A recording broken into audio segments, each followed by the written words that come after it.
Hallo und herzlich willkommen auf meinem Kanal. Ja.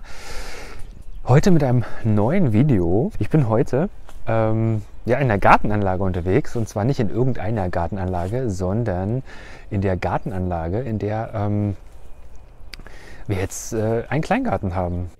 Und so begann die Dokumentation unseres ersten Gartenjahres. Herzlich willkommen beim ersten von 2 Teilen Jahresrückblick 2021, unser Kleingarten.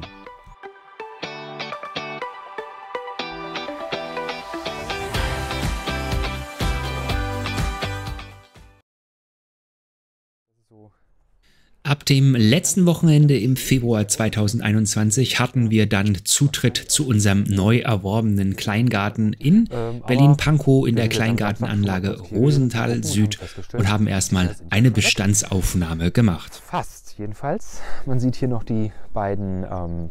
Dass so ein Garten viel Arbeit machen wird, war uns schon klar. Dass wir aber so viel entsorgen müssen, hat uns dann doch auch überrascht. Aber es gab auch kleine Überraschungen im Garten. Der Teich zum Beispiel hat uns sehr erfreut. Und im Schuppen gab es auch das ein oder andere Gerät, was wir bis heute nutzen. Ich fasse es nicht. Ein Tisch. Das ist so super. Das ist so extrem super.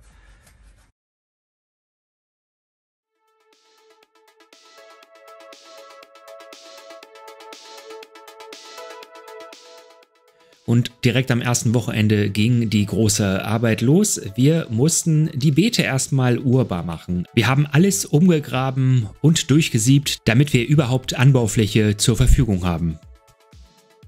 Übrigens findet ihr die komplette Dokumentation von bisher über 40 Folgen auf unserem Kanal, unser Kleingarten.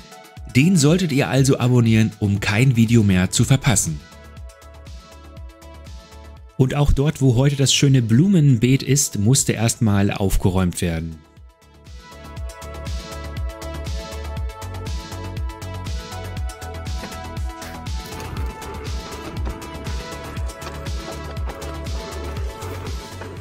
Und dann kam auch schon die erste Lieferung hochwertiger Kompost. Den brauchten wir nicht nur zur Bodenaufbesserung der ebenerdigen Beete, nein, auch für die ersten Hochbeete.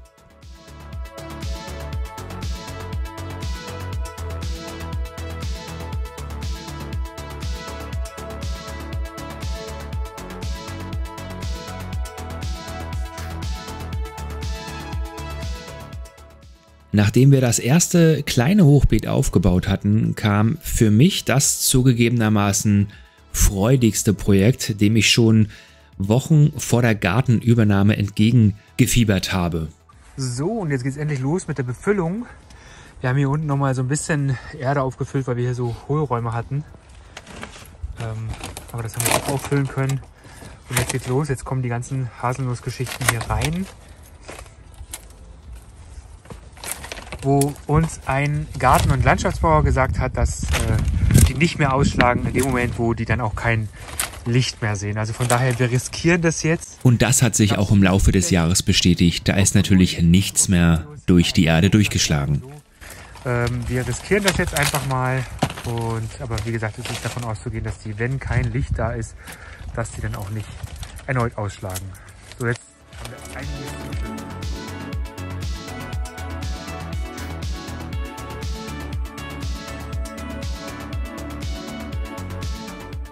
Es ist voll, gefüllt, aufgestellt und ja, so sieht's aus.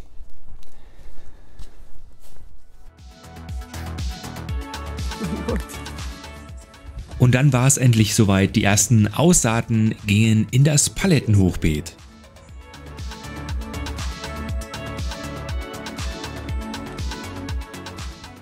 Es ist hier einiges schon gesät im Beet. Man sieht da die Holzstäbchen drin stecken. Ja, man sieht, die ebenerdigen Beete sind jetzt auch völlig aufgearbeitet. Also da kann man quasi was reinpflanzen schon. Und wir haben das in 1, 2, 3, 4 Bereiche so unterteilt. Und die jeweils mit Wegen die wir ausgehoben haben und dann mit Rindenmulch aufgefüllt haben, abgetrennt. Ja, leider in den Kästen hier die Blumen, die Martin da schon reingepflanzt hatte, die sind leider scheinbar schon erfroren, so wie es aussieht. Und diese Erfahrung mussten wir leider auch mit vielen Gemüsejungpflanzen machen. Also Leute, denkt dran, nie vor den Eisheiligen auspflanzen. Also vor allem die Radieschen, aber auch Mangold meldet sich schon an. Das ist schlimm. Wir wollen ja auch keine rechten Winkel. Okay. Gut. Ja, jetzt werden die Beete eingefasst, nachdem der Rindenmulch immer auf die Beete gegangen ist, haben wir uns überlegt, dass wir hier den Rindermulch abgrenzen von den einzelnen Beeten mit diesen Beeteinfassungen, die wir heute über eBay Kleinanzeigen erstanden haben zu einem guten Preis. Ich fahre jetzt gleich das 3. Mal, weil es 46 Meter plus diverse Bruch- und Eckstücke sind, die wir erstanden haben für 35 €. Ja, zum Glück nicht so weit. Aus französisch Buchholz, Kleingartenanlage in französisch Buchholz. Ja, mal gucken, wie das dann demnächst hier aussieht.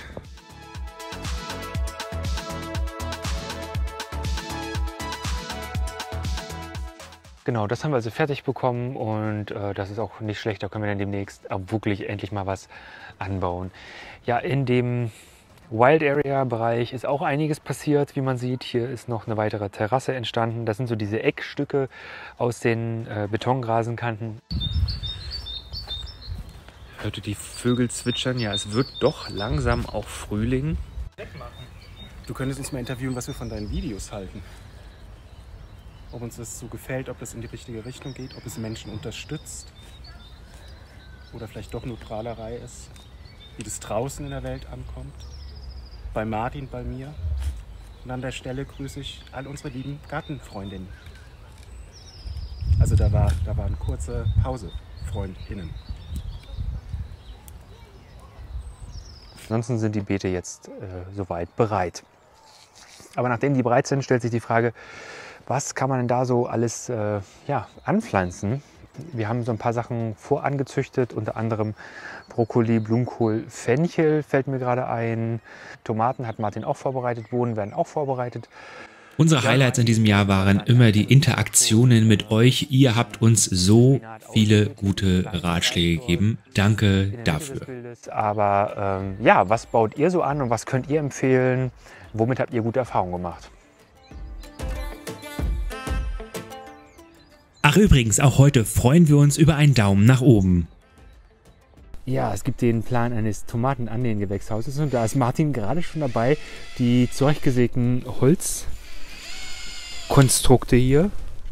Und der Eindruck täuscht nicht, nachdem wir Anfang April schon in Sonnenbrille und kurzer Hose durch den Garten gesprungen sind, wurde es später nochmal richtig kalt. 2,5 Meter. Ach so, 2,5 Meter, sagt er. Also vom Fenster bis zum Schlauchaufroller. Na gut, dann lege ich die Kamera mal weg, denn ich glaube, ich soll ihm jetzt mal helfen. Eine Riesenauswahl an Saatgut, was wir zum einen neu gekauft haben, aber tatsächlich auch von der Vorpächterin einfach mal noch im Schuppen gefunden haben und gedacht haben, naja, wir probieren das mal aus. Und das hat leider nicht mehr funktioniert. Was hast du da in die Reihen jetzt reingepflanzt? Petersilie und Kresse und Schnittlauch. Petersilie, Kresse und Schnittlauch. Und das klingt gut und überwacht wird das Ganze natürlich von Lotti. Genau. Und hier entsteht ein Steingarten. Und da waren Martin und ich zugegebenermaßen anfangs sehr skeptisch und wurden dann doch wirklich positiv überrascht. Weiterhin dabei hier den Zaun, die Abgrenzung für die Beete fertig zu machen. Auch echt hübsch auch. Und hier nochmal ein paar Blümchen für den Steingarten. Wir haben heute auch noch Rindermulch gekauft. Dieser erste Teil vom Jahresrückblick geht übrigens bis Juni. Teil 2 mit dem Rest des Jahres kommt dann in einer Woche online und lohnt sich besonders, weil wir ein Gewinnspiel für euch vorbereitet haben.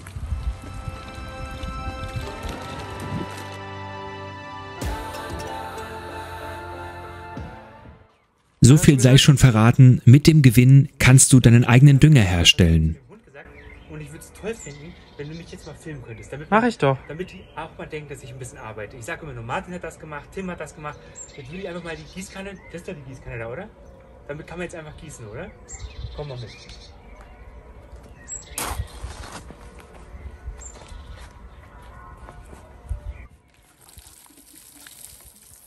Und hier der Beweis, dass auch der Kameramann arbeitet. Habt ihr unseren Kanal eigentlich schon abonniert? Wenn ja, seit wann seid ihr dabei? Danke. Ja, es reicht noch. Also wir wollen immer nur die grüne Seite von mir sehen. Und meine Haare sind schon wieder ganz komisch. Oh, hier wird gerade fleißig gearbeitet. Der Martin macht ein Insektenhotel. Das sieht ja schon mal sehr spannend aus. Und dann geht es über die Bärensträucher hier zur letzten und vor allem wirklich größten Rhabarberpflanze. Also da habe ich das Gefühl, dass man schon fast ernten könnte. Ja?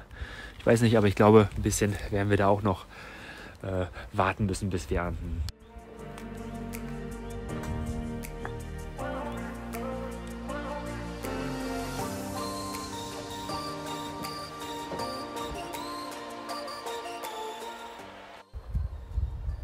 Ja, und wir haben ja in unserem Garten auch so ein bisschen exotische Pflanzen, vor allem diese zwei hier, oder diese drei besser gesagt, zwei Pflanzenarten.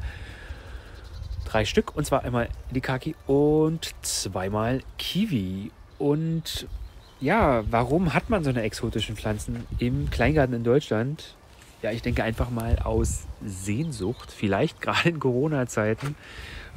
Sehnsucht hin oder her, das sehr kalte Frühjahr haben diese Pflanzen leider nicht überstanden.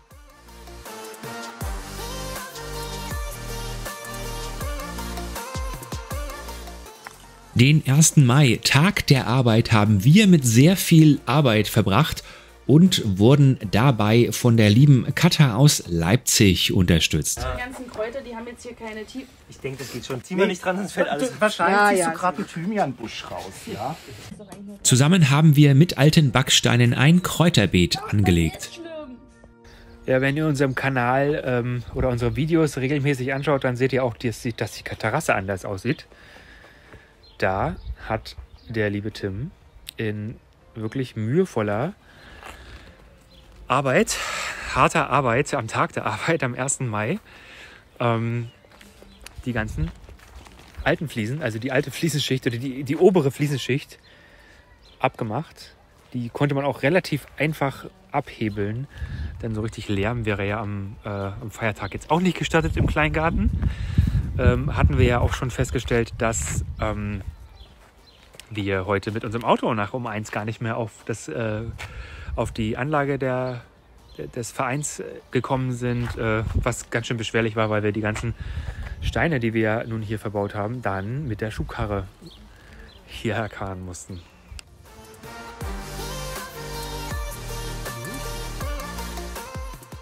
Dieser Bambus durfte im Laufe des Jahres noch einmal umziehen und ja, er ist in einer Wurzelsperre gelandet. Oh, hier wird gerade gepflanzt. Geht's noch plumper? Was pflanzen wir hier heute? Sellerie. Ja, hier ist das schöne neue kleine Mini-Blumenbeet. Auch bepflanzt endlich. Doch, ist ganz schön geworden. Dan, was macht dich zum Gartenexperten? Nichts. Nichts.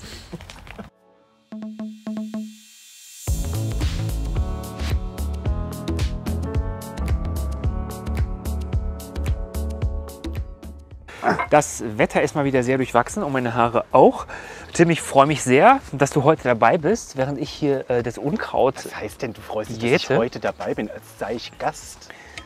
Ich bin ständig Nee, hier so ich meine, wie dass du bei mir bist, um zu lernen, was ist Unkraut und was ist kein Unkraut. Weil das möchtest du ja demnächst auch mal machen, hier auf dem Boden rumhocken mit einem... Das Einzige, was ich bei dir lerne, ist Geduld zu haben, glaube ich. Hier hatten wir ja die Zucchini auch nochmal gemulcht. Da muss man sagen, die sehen nicht gut aus. Die haben ja so UV-Schäden alle irgendwie abbekommen. Hat ihn letztendlich aber nicht geschadet. was das noch wird.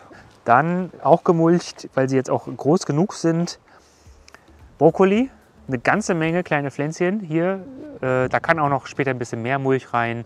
Das ist jetzt bisschen mau, bisschen wenig. Aber das geht gerade alle. Dann gucken wir hier einmal schnell rein. Habe ich gerade noch gegossen, weil hier ja auch nicht so viel Regen rankommt. Sind unsere Zuckermelonen. 3 Stück, die hier eingezogen sind. Die es auch schön mollig warm haben. Die quasi das Wetter genießen, auch unter der Haube. Und nicht nur auf den Beeten hat sich einiges getan. Die Tomaten wurden eingepflanzt und da wir eine ganze Menge Tomaten geschenkt bekommen haben von Nachbarn und Nachbarn und dann auch trotzdem bei einem tollen Angebot eines Bio-Supermarktes nicht Nein sagen konnten, haben wir jetzt so viele Tomaten gehabt, dass wir auch einige in diese Töpfe gepflanzt haben. Ja, und wir sind gespannt, was wir da so für eine Tomatenausbeute rauskriegen. Und der Marvin hat einiges mitgebracht. Und Lotti ist ein bisschen eifersüchtig. Das ist Thai Basilikum. Ich habe auch, das ist ja mal hier draufgeschrieben, falls euch das interessiert. Ist eine Tomate. Tatsächlich ist es eine Ochsenherztomate, die so wirklich herzförmige große Früchte bildet. Klingt schön. Die kriegt erst ein bisschen Wasser. Was ganz Besonderes. Ja, weiß nicht. Also es ist keine normale Ochsenherz, es ist so eine französische Variation, die auch fürs Freiland oder so Halbfreiland geeignet ist. Die Sorte nennt sich Orange Purple Strip. Das ist eine Anto-Sorte. Ich weiß nicht, sagt ihr Anto was? Nein. Das heißt, die Früchte, wenn die der Sonnenstrahlung ausgesetzt sind, werden die so violett-schwarz. Marvin hat uns in diesem ersten Gartenjahr so viele Jungpflanzen zur Verfügung gestellt und auch so viel ganz besondere Sachen mitgebracht. Dafür sagen wir an dieser Stelle Dankeschön. Mitgebracht, die man auch gut so im Freiland noch machen kann. Das ist eine Aubergine. Allerdings keine normale Aubergine.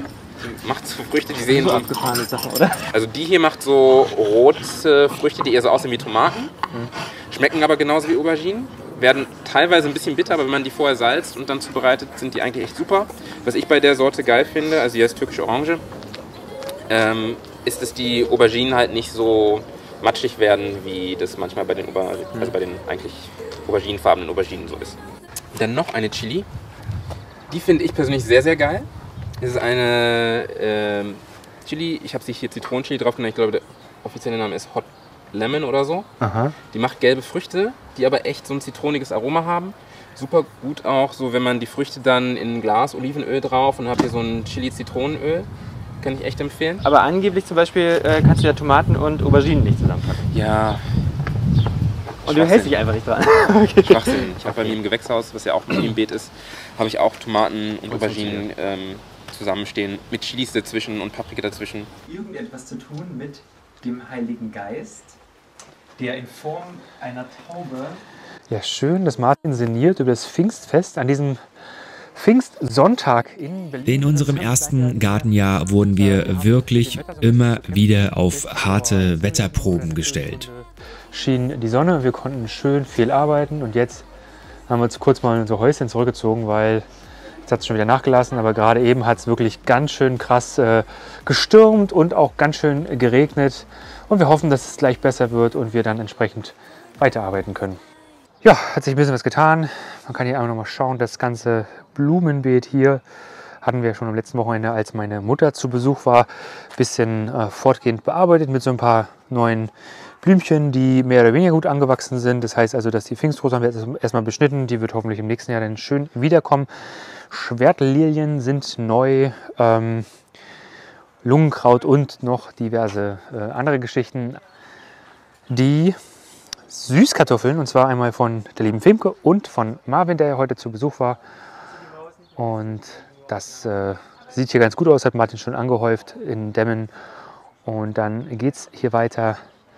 Hier hat Martin auch noch diverses Gemüse eingepflanzt. Das ist hier eine Gewürzpaprika zweimal.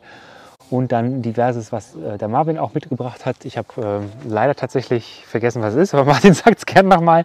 Neben der Gewürzpaprika, die du aus dem Gartencenter hast. Ja? Gewürzpaprika, das ist diese aus dem Gartencenter. Ja, konnte mich einfach nicht zusammenreißen und musste irgendwas kaufen.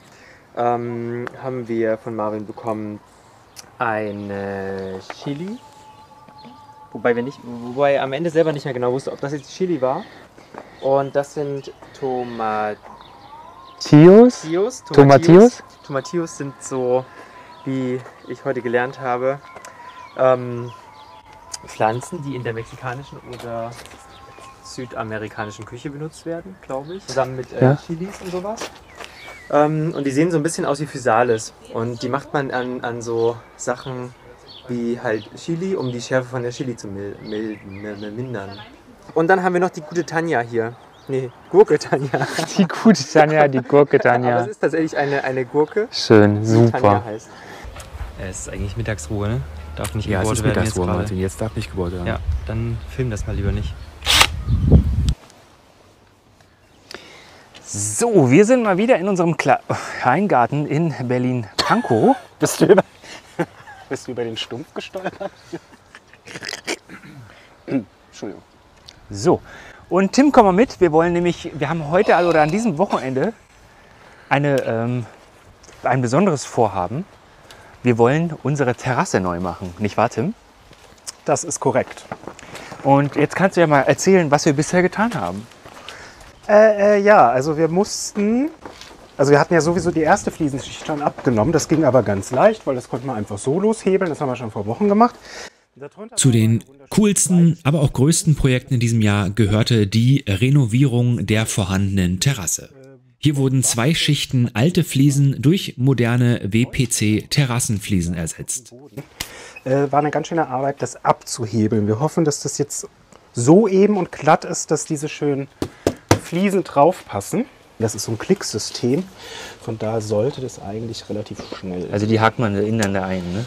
Ja, das habe ich jetzt unter Klicken verstanden. Ja, aber es klickt ja nicht wirklich. Gleich klickt's.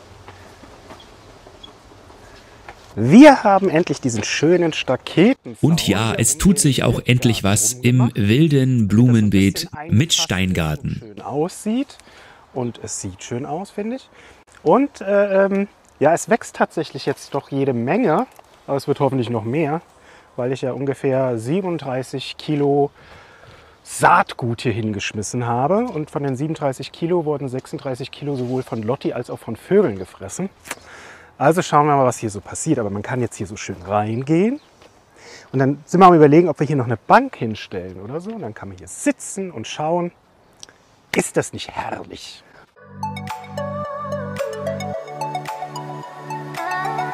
Und dann ging's schneller als gedacht. Bei blauem Himmel und Sonnenschein haben wir unsere neue Terrasse verlegt.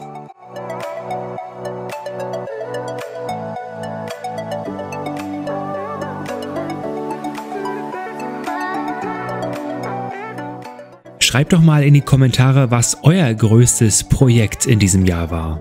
Oder ihr für die neue Saison plant.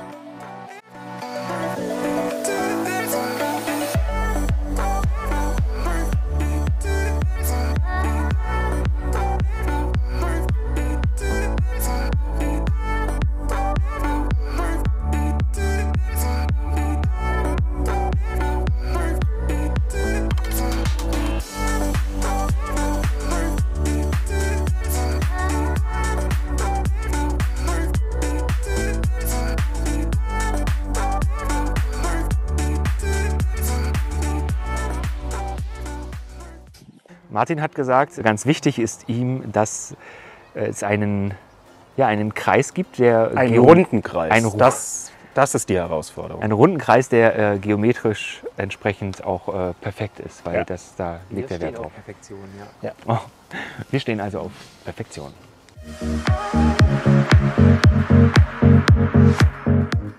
Also wir haben jetzt hier an dem Apfelbaum den Bokashi von da, den Robert so schön zu Hause vorfermentiert hat, der auch wirklich extrem lecker und aromatisch riecht, nämlich nach einer Mischung aus Orangen und Kaffeesatz.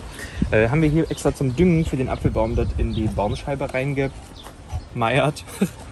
Und dann hat uns die liebe Femke eine Bienen- und Hummelmischung quasi geschenkt, die wir dort ausgesät haben und hoffen, dass es dann bald schön blüht. Danke, liebe Femke.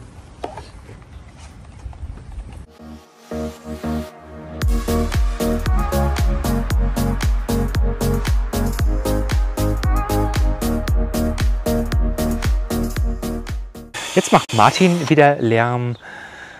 Er versucht mich ja dort zu sabotieren, wo er nur kann. Er möchte jetzt hier nämlich das machen, was wir hier in diesem Hochbeet hier vorne auch schon haben. Und zwar einen Schutz gegen die Vögel. Denn wir haben festgestellt, dass uns die Vögel die Pflanzen abfressen, das Gemüse. Ja? Und das gleiche auch hier bei den Bohnen, rote Beete, Salat und Kürbis. Hier kommen die Spatzen tatsächlich und reißen von den roten Beeten und anderen Gemüsegeschichten einfach die Blätter ab. Ansonsten sehen wir hier natürlich weiterhin die Erdbeeren, die gedeihen gut, wachsen gut, werden dann... Habe ich Erdbeeren gesagt? Ich meine natürlich die Erbsen. Ich habe nicht Erdbeeren gesagt, oder? Oh Gott. Wann ist der Knoblauch reif? Wann kann man den eigentlich ernten? Ja, wann? Keine Ahnung, ich weiß es nicht. Also, woran erkennen wir, dass der Knoblauch, dass wir den ernten können, dass er irgendwie ausgewachsen ist? Wenn ihr das wisst, dann schreibt es uns doch gerne in die Kommentare. Ab Juni bestand dann keine Erfrierungsgefahr mehr für die Jungpflanzen. In Charlottenburg, mal nicht in Pankow. Ja, ich bin mit Tim heute hergefahren. Wir besuchen Marvin in seinem Kleingarten.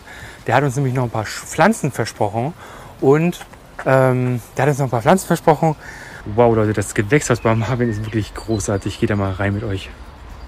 Marvins Kleingarten in Charlottenburg hat uns so fasziniert, dass wir darüber dann später auch mehrere Filme gemacht haben. Was sehe ich denn hier alles? Also Paprika, diverse Sorten, Aubergine, verschiedene Sorten, Tomaten, verschiedene Sorten. Oh Gott, wie viele Sorten sind das Tomaten? Das ist ja richtig, da hinten eine riesen Petersilie. Ausnahmsweise. Unglaublich, also wirklich, Leute, da werde ich neidisch. Ja, und so sieht es hier aus.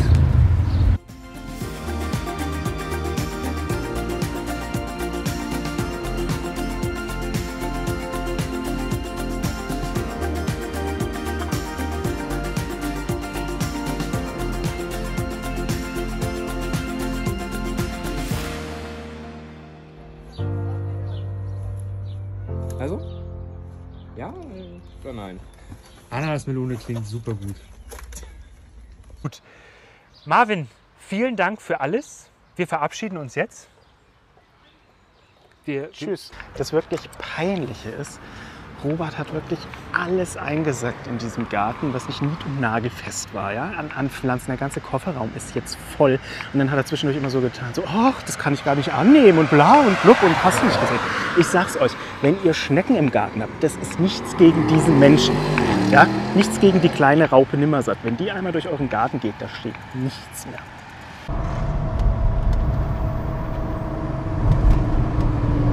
Dabei lief es heute so harmonisch. Bis du wieder angefangen hast zu sagen, ich muss nach Hause, ich will nach Hause, ich bin müde. Oder? Ich bin halt müde. Du strengst mich sehr an. Und nicht nur mich. Lass dir das gesagt sein.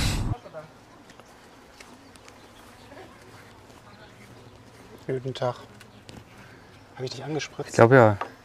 Ja nur. Mit diesem giftigen Zeug, echt? Ja nur Oh das nein, Sur. wirklich hast Oh. du. Da ist schon ein Loch im Arm. Ganz furchtbar. Wir wollen einfach, dass du dich ein bisschen präsentierst hier vernünftig. Ja, ich Weil präsentiere. ja die Farbe hier auch schön. Da könnte auch noch ein bisschen von dem Rosa hin, oder? Du bist ein unerträglicher Mensch. Ich habe Durst. Jetzt gibt's Kaffee. Oh ja, darf ich auch mit am Tisch? Darf ich heute mit am Tisch sitzen? Schau mal. Robert, bitte. Naja, wenn du dich benimmst. Wir haben Besuch heute, ja? Du kennst mich. Du bist ja jetzt in deinem kleinen Kabuff, kommst da sowieso Nein, nicht raus. ich will- Tim, Ah! ich wünsche dir einen schönen Tag. Ich Bis möchte dann, mit ja? Kaffee trinken. Hallo? Hallo? Ja, das eigentlich müsste man die noch ein bisschen vereinzeln. Erstmal Ne? die kleinen Nee, wir haben ja eigentlich gehört, dass man die zusammen einsetzen. zusammen einsetzen soll. Und einfach die immer am größten ist, wird geerntet. Und die anderen lässt man einfach drin. Das nennt man im Horst. Horstschlemmer. Im Horst, beziehungsweise Marvin hat noch eine englische Bezeichnung dafür gehabt. Ich brauche mal noch diesen Kleedünger. Wo ist denn der? Den hatte ich doch heute schon mal. Hatte ich ihn heute schon mal? Ja, der steht in der Hütte. Ich kann mich hier nur auf diesem Schnitzel nicht bewegen. Das tut so weh. Robert, kannst du mal den Dünger holen? Bitte. Ich weiß nicht, wie oft ich in diesem Garten hören muss. Kannst du Kannst mal? du nicht mal holen? Bitte. Und dann mache Bitte. ich's.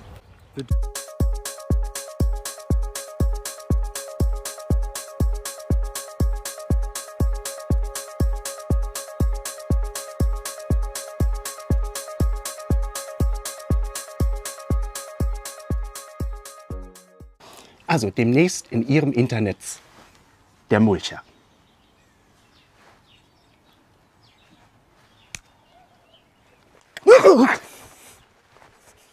Was willst du denn vor unseren Misthaufen pflanzen? Spaghetti. Spaghetti-Kürbis. Spaghetti-Pflanze. Die Spaghetti-Pflanze, genau. Ja, da haben wir von Marvin noch Spaghetti-Kürbis bekommen.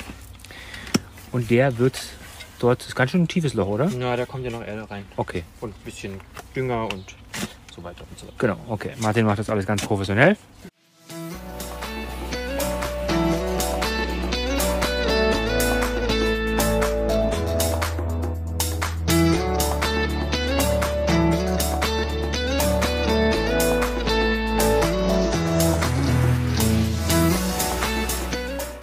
Hier im Juni, und ich zeige euch gerne, wie es bei uns derzeit aussieht. Tim hat es ja in der letzten Folge schon gesagt, er ist ganz begeistert, wie es hier im nicht im schönen Blumenbeet, stimmt gar nicht, aber im wilden Beet aussieht. Hier ist so einiges los. Man sieht hier ganz viel Gelb, aber auch Blau und Weiß und nochmal Blau und Lila. Also unterschiedlichste Blümchen hier. Und so, dann geht es hier weiter mit unseren beiden kleinen Hochbeeten. Das hier links und das hier rechts. Sie entwickeln sich Und super, endlich gibt es aber wenn auch die Pflänzchen immer mehr festhalten, dass da gar Erfolge nichts beim großartig kommt, dann wurden Gemüse sie auch zu ordentlich beobachten. angefuttert von den, gar nicht mal von den Schnecken, sondern von den Vögelchen. Aber hier sieht man mittlerweile, sieht ganz gut aus. Die allermeisten Pflanzen haben sich vom Vogelfutter hin zu prächtigen Pflanzen entwickelt. Was endlich richtig schön hier blüht, ist die Pfingstrose. Ja, Pfingsten ist längst vorbei, aber wie gesagt, die Pfingstrose zeigt sich jetzt an verschiedensten Blütenständen richtig prächtig. Wir mögen das, das ist toll. Das Warten hat sich hier gelohnt. Und hier steht vor allem zur Vogelabwehr die gefährliche Bäreneule. Ja.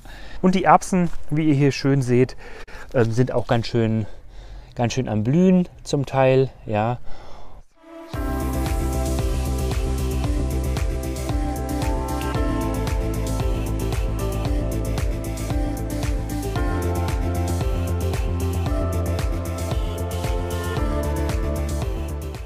Hier sieht man als allererstes die wundervolle Rose auf Instagram. Und Instagram ist... Schaut doch mal bei Instagram vorbei, es lohnt sich auf jeden Fall. Wie sie in voller Pracht steht. Aber mittlerweile ist sie tatsächlich auch echt schon verblüht, ja. Diese schöne rote Rose, die ist noch gut prächtig, sag ich jetzt mal. Ja, also die blüht noch schön. Das sehen wir hier. Oh, Stachelbeere, 1, 2, 3, 4. Ja, ein paar sind schon dran. Die ist ja ganz neu hier. Hier dann die Viele der Beerensträucher hatten wir ja erst neu gepflanzt, deshalb sind wir froh, dass überhaupt ein paar Früchte daran hingen. schwarze Johannisbeere. Sieht auch nicht schlecht aus. Weiße Johannisbeere. Ja, Johannisbeeren haben wir hier ordentlich. Dann kommen hier die Himbeeren zwischen dem nächsten Rhabarber. Hier sieht dann ziemlich kläglich aus die Kaki. Und da reiht sich dann auch Tim ein, der in den letzten Wochen Genauso kläglich aussieht. Ja. Danke, vielen Dank, hallo. ordentlich gesprießt hat, ist, wie auch immer. Ist das Unkraut? Das ist Gras, ja, was du da quasi in der Hand hast. Tim lernt auch wieder dazu.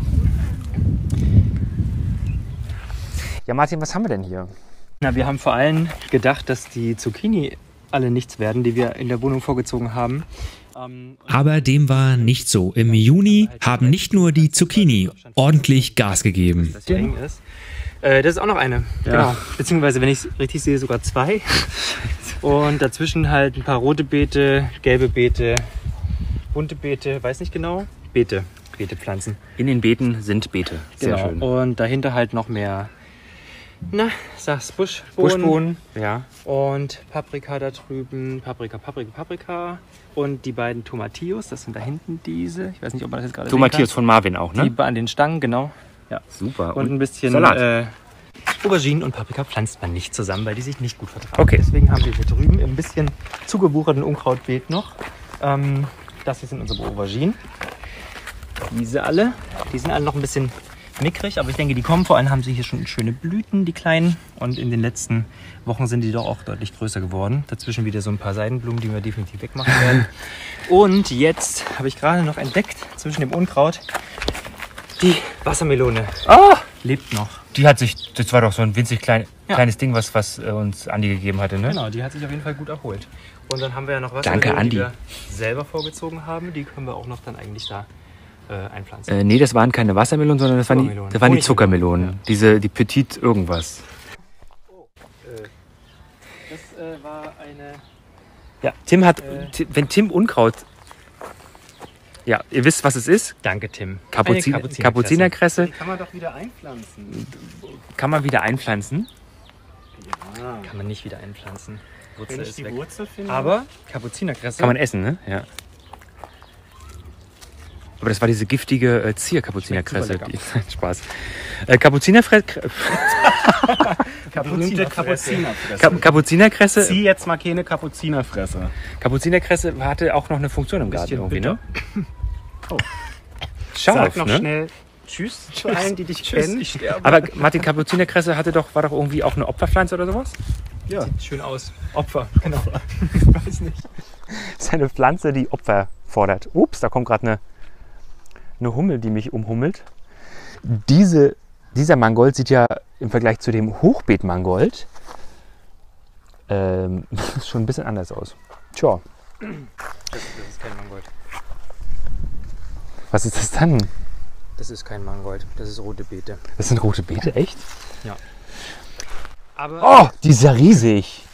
Sehr schön. Also wenn ich mal hier hinten bin, kann ich mal gleich direkt die Drohnenaufnahme machen, die ja eigentlich in der Kleingartenanlage nicht gestattet ist. Es sei denn, sie wird gewerblich, jetzt wird gewunken, sie wird gewerblich gemacht und beantragt. Nachdem Martin und ich aus dem Urlaub zurückkamen, mussten wir erstmal eine ordentliche Beikrautaktion machen. Allesamt komplett vollstanden in Unkraut und das ist nicht mal das, sondern das haben wir schon nach hinten gebracht. Die sind jetzt wieder befreit. also ehrlich gesagt weiß ich nicht, was ich dazu sagen soll. Das ist zwar mit Sicherheit